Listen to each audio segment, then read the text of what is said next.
This is Judge Joe Brown. This show is sponsored by myoliveleaf.biz, myoliveleaf.biz. Ginger Surprise. Please contact Hoshea or visit gingersurprise.com for details.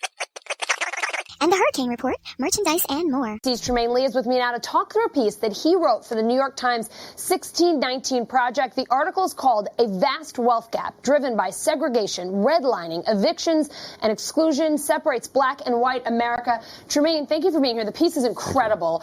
Tell us first off about this project. First of all, it's an ambitious project that sure is. Couldn't be a more timely project as we discuss race and reparations.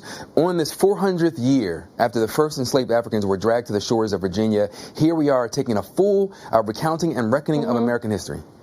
So, all right, let's go through this. Your article notes that though black people make up 13% of the U.S. population, they hold less than 3% of the nation's wealth.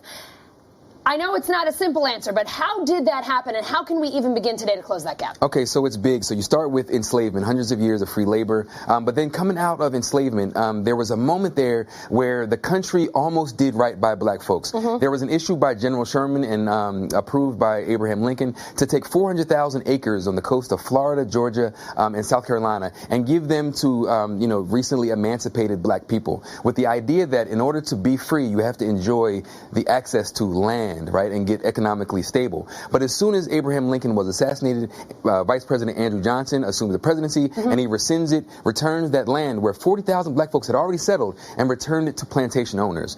After that, you have generations of violent economic dispossession through lynchings, through whole communities had expelled black people for generation after generation. You had issues in like Elaine, Arkansas, where 215 people were murdered. And this was time and again from community to community, white mobs murdering black folks, taking the land, and those black heirs never received their rightful property. Yeah, this wasn't just about taking wealth. This was violent. Do you see any echoes of that, or are you seeing any of that in our society today? And is it coming at you as a reminder that, hey, this happened a long time ago, maybe some of it's happening now, and how can we kind of come full circle and work on fixing this? Well, it reveals itself in many ways. When it comes to that wealth gap, that's a clear reach back to those early days. We've never gotten on firm footing. So when you talk about access to good loans and housing, right. Home ownership isn't a wealth driver. It is the wealth. So for so many generations, black folks haven't had sufficient access to the capital or the wealth, let alone the bias you face in the workplace, the lack of access and opportunities to get jobs. And so we see it in criminal justice, access to quality health care and education, and most certainly the wealth gap. So not much has actually changed. Trymaine, thank you so much. We just touched the tip of the iceberg, but thank you so much. It's an incredible article and a really awesome project everyone should check out. We appreciate your time. Thank you very much. Thanks so much. Radio, DJ. One nation, one station. I don't know, Dr. Fraser, did you press the number 1, 216-496? I hope that's you, 216-496. Please press the number 1. Please press the number 1. All right, I'm just going to just try it. 216-496. 216-496. Is this Dr. Fraser? I did. I'm on. Hi, welcome, Hello. welcome. Definitely deserving of a call. Thank you. How are you feeling? I'm doing wonderful. Yeah. I've been looking forward to this. So I'm going to just kind of step back just a little bit, and I want you to start off. Let us know how you're feeling, and then give us a quick intro, and then, let's just spill over into, your lessons. You said you had a few things that you learned during this dark hour. So let's start with first your energy. How are you doing? I'm doing excellent in these very tough times. Unless you were born in 1918 and you're 102 years old, you have not experienced the pandemic. So welcome to the ultimate obstacle in the way. That's how I feel. All right. Can you hear me? Perfect. Yes, Okay, I can hear you. I can hear you clearly. Thank you. I appreciate that. Yes. Now, if you could just for our listening audience, if you could just tell us a little bit about yourself, and then we're going to, I'd love to hear what you texted me. You said there were a few things that you learned regarding Corona. So if you could just, just give us a nice little intro before we get started. Okay, well, you're asking me to do something that I feel very, very uncomfortable with, which is talking about myself. hopefully my work I'm sorry. over the last 40 years speaks for me. I am just modest. I really do not, if you do not know me, and just Google me or go on YouTube and put my name, George C. Fraser, on YouTube and everything you want to know. Go on my LinkedIn page. But, you know, I am fundamentally, in its essence, a race man, RACE. And a race man or race woman that have committed their time, talent, and treasure into the investment and upliftment of his own people first. And that's what I have committed my life to, everything that I have done, all things Fraser Net Incorporated, to include the WINS Wealth Building Centers and Curriculum, the Power Networking Conference now in its 19th year, one of the top 5 conferences in America not to be missed according to Forbes magazine, and not one of the top 5 black conferences, but one of the top 5 of all conferences, and to Fraser Nation Citizens of Generational Wealth, where our citizens are committed to demonstrated excellence, equity, and investment, and entrepreneurial thinking. I've written 6 best-selling books over the last 25 years, to include Success Runs in Our Race, The Complete Guide to Effective Networking in the African American Community, Click, 10 Truths for Building Extraordinary Relationships, and Race for Success, the 10 Best Business Opportunities for Blacks in America. I have given over 2,500 speeches crisscrossing the Pan-African diaspora, and I have 9.5 million frequent flyer miles. So I am deeply committed to all things Pan-African. And I have some profound disappointments that if you'd like for me to talk about that, I'll do that at some point in time in this conversation, and some profound celebrated and wonderful experiences historically that we have all witnessed but do not know or understand about people of African descent. We are not what Europeans think we are. They did not pull us from trees eating bananas and civilized us. That is completely wrong. We, in fact, civilized the world, that we were building pyramids and solving complex engineering problems when other cultures were living in caves, eating each other. So no, they did not civilize us. Africans civilized the world. We built. Africans built. Go to Egypt. Egypt is in Africa. It is not in the Middle East. And if you go through the Valley of the Kings and the pyramids of Giza, you will see painted on those walls black people of every shade that there are at this moment in time. So that's a nutshell of who I am and what I am about. And I don't mean to hurt anybody's feelings. I'm sure that I didn't. You have a very, very sophisticated listening audience, but that's my story, and I'm sticking to it. Okay. Every place that I have traveled in the Pan-African diaspora, whether it has been Seattle or Miami, whether it is San Diego or Maine, whether it is Cape Town in South Africa or Lagos in Nigeria, or whether it is in the Bahamas, or whether it is in Rio or in Bahia, where black people are. Every place that we are 500 years into this, 400 years as enslaved Africans in America, another 100 years as colonized Africa on the continent. The bottom line, after 500 years, when we have given this world everything that we have, and including the riches of the richest continent in the world, at the end of the day, we still have nothing. At the end of the day, We are at the bottom of every single economic statistic that certainly matters in America. The wealth gap between blacks and whites in America is gross and unfair, but accurate. Of the $120 trillion of wealth in this country, white people control about $110 trillion of that wealth, and black people control about $2 trillion of wealth. So the gap is 10 times, and the numbers are disturbing. We are at the bottom of every single economic statistic in this country.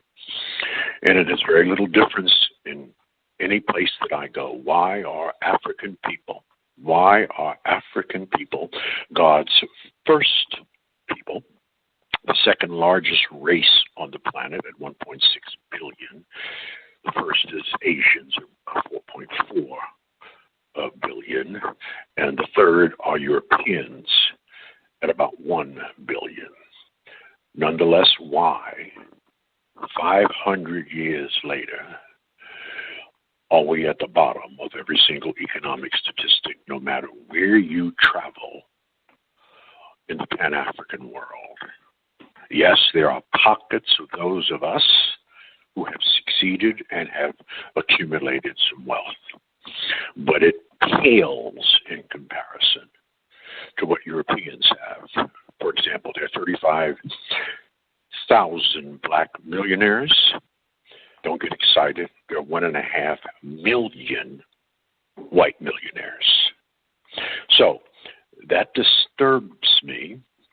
There's something fundamentally wrong with that. I don't believe that African people were here to entertain white people and to just excel at singing, dancing, playing football, baseball, or basketball. God bless those that do. I'm not besmirching that. But we are better than that. We can do more than that. We have been here the longest. And as I repeat, we are God's first people. Why are we still at the bottom of everything in this world? That disturbs me deeply.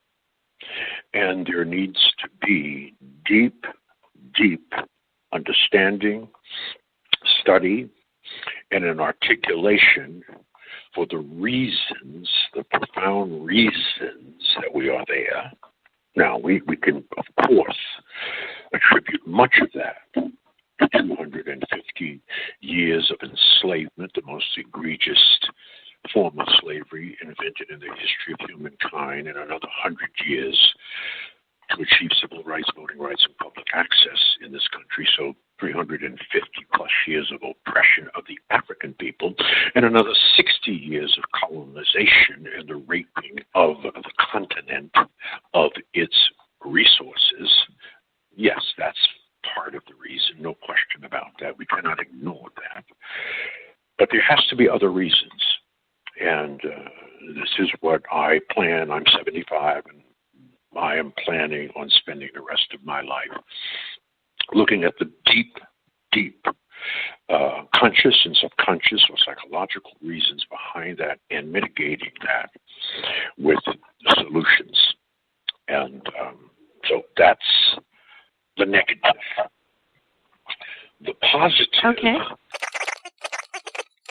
Dr. Fraser joined us for about 2 hours, and during that time, I played an audio clip of several of our leaders, aka Black Excellence, address the Black wealth gap, reparations, and certain other things.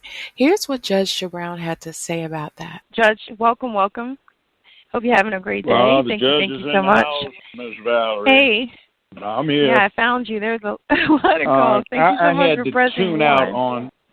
I had to tune out on that plate. I almost puked. There wasn't anybody that called on there that knows much of a damn thing about the problem. Nobody on there knows anything about organization. And it's just another one of these things of the ignorant leading the ignorant. 'Last night I was on radio, And this thing was recorded. It went on for 5 hours.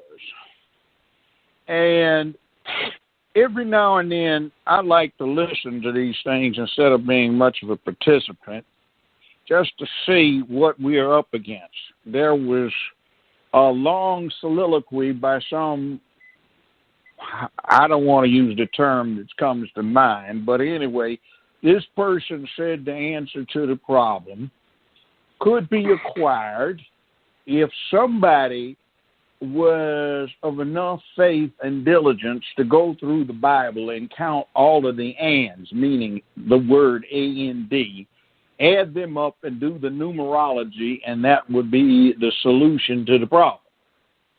Somebody else chimed in and said, numerology is the key, it's the number 4. And then we listened to a number of conspiracy theories about boogeymen trying to do all of this, set this up for fun and profit. And it went downhill from there. I have not heard as much ignorance, stupidity, rank superstition, lack of analytical, rational, reasonable, critical, and concerted thought in a long time. And it brought something else to mind. We have a little thing we do these days where we like to call everybody kings and queens, but we forget that where there are places with kings and queens, there's only one of each, and everybody else is a subject and abjectly follows. And I'm thinking maybe black folk don't need democracy. They need a monarchy or a tyranny where somebody tells them what to do. Because the lack of critical thinking that I encounter so often now and in the past is indicative of the fact that we don't work on critical thinking often enough to have developed it as a habit amongst the people. It is astonishing. So what the hell is Al Sharpton going to do? What the hell is Kama Sutra Harris going to do? She's not even black. She's a Hindu Brahmin. Nothing wrong with them, but she's fronting off trying to be one of us for immediate political advantage. What are they going to do about this problem? Now, that black folk have been reduced to the apathetic and pathetic position where their leadership becomes people who are into fantasy, distraction, and corrupting influence, become their spokesmen and leaders is a disgrace. White folk even went there when they had that charlatan St. Ron the Ray Gun, who was nothing but a Hollywood fake, queer, and everything else, get himself involved in the whole process, so they got somebody that gave them make-believe. And see, for 50 years, this country has been propagandized with the glorification of make-believe, not as a distraction and an entertainment, but as a reality. And that is our problem. We do not need a P. Diddy to be the damn leadership. We haven't had a black leader killed off in 50 years. Because we haven't had him. He's been involved his whole adult life in make-believe and play acting. He has not been out there. He has not been in a situation where he's had to put his ass on the line to try and get something for his people. He has not put himself in a situation where his life's in danger, not because he's being a damn fool doing some street cred bullshit, but because he is out there trying to go do something to make fundamental change. He's not been on the line when he's been out trying to do the grunt organization. He's not been on the line when he stands up in front of some agency or whatever and harangues them trying to get them to do right. He's not put himself out there when it comes down to dealing with those things where you can get shot out in the streets, not because you at a damn nightclub where nobody but you and a few select folk can afford to get in the damn thing, but when you're doing the real deal being a soldier. See, that's what you need to do to be a leader, where you come up with conceptualizations because you have studied, because you are a very intelligent person who also has got cojones and balls and gets out there and starts trying to lead. That's what you put up for leadership. And that little specified what Al Sharpton, James Brown's old tenderoni boyfriend. No, that is nothing. So, that's Judge, just Dr. Fraser, because this is like the last so many thing I'll of them, say. he wants to feel relevant. We need to get somebody out there who's making it happen. And that's Judge, a I am shame not that in our defense leadership of comes from that T. corner. Diddy, neither am I disputing but anything that you're I saying. understand. I'm saying I his got only it. point was that he was giving his platform so that black people will have a place to speak because other platforms didn't necessarily highlight our issues. So I think that's why, you're doing it right now. But Judge, you're doing it right yes, now. Are you all over correct. the media? No, because they'd rather have something like that that's a distraction. But Judge, I Now, think that's what why he it is. called Reverend Sharpton, because he thought that Reverend Sharpton had the experience and the knowledge, and that's why he had Sharpton Van is an Jones ass. moderate. Sharpton is a fake, an ass, and a distraction. He's a pimp So what about preacher Van who's Jones been and pimping his Angela people. Rye? Van Jones, give me a break. Angela Rye, give me a break. They couldn't even walk down in the goddamn hood without a bodyguard. All right, Dr. How you Fraser, going to lead the your floor is people all when you yours. can't even walk out in front of them? Yes, sir. No, I mean, I get impatient about this. I've been around too damn long, done too much, seen too much, undergone too damn much to see all of these charlatans run around trying to create a mantle of leadership for themselves. There are leaders Just out for the there, record, I but agree the truth with you. of the matter is that they've been suppressed. I agree with what you're saying. They've been Yes, sir. suppressed. Now, anyway, I just ramped up the level. That's all. Now let's get back to being calm, cool, and objective about this whole thing. Well, you know. Thank you. I'd like to this time, Dr. Fraser, George C. Fraser. I'd like to hear your thoughts. You heard what Judge Brown had to say. You did hear the audio, and at this time, I'm just going to fade to black, no pun intended. And just give you guys the next 20 minutes to talk, to address this or whatever it is. Again, I have no intention to construct the conversation, so. Yeah. All right, guys, that is it. That is it for the YouTube version. You can find the rest on our Patreon page. Yes, I'm working really, really hard to build that audience. Go to patreon.com/valeriedenisejones, and there you will find the full audio. Well, you will within a few hours because I have to finish rendering it. But yes, that is where you will find it. So yes, it will be up within the next 24 hours. But yeah, JUDGE Brown and Dr. Fraser did the darn thing, and I'm really, really proud of them. And if you are proud of me, please continue supporting this channel. Hit the like button, subscribe, and sign up for the alerts. And remember this? Receiving incoming transmission. Wait a minute. While I'm on the subject, I want everybody to remember. Support this platform. Hit that Cash App, $ Valerie Denise. Cash App, $ Valerie Denise. Cash App, $ Valerie Denise.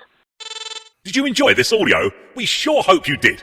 Today's show is sponsored by My Olive Leaf. Please visit myoliveleaf.biz to shop for olive leaf extracts, which will assist your efforts to transform your life. Detox your body, increase your energy, get restful sleep, and rid your body of antiviral, antibacterial, and antifungal properties. Do not delay. Contact the MOL reps today.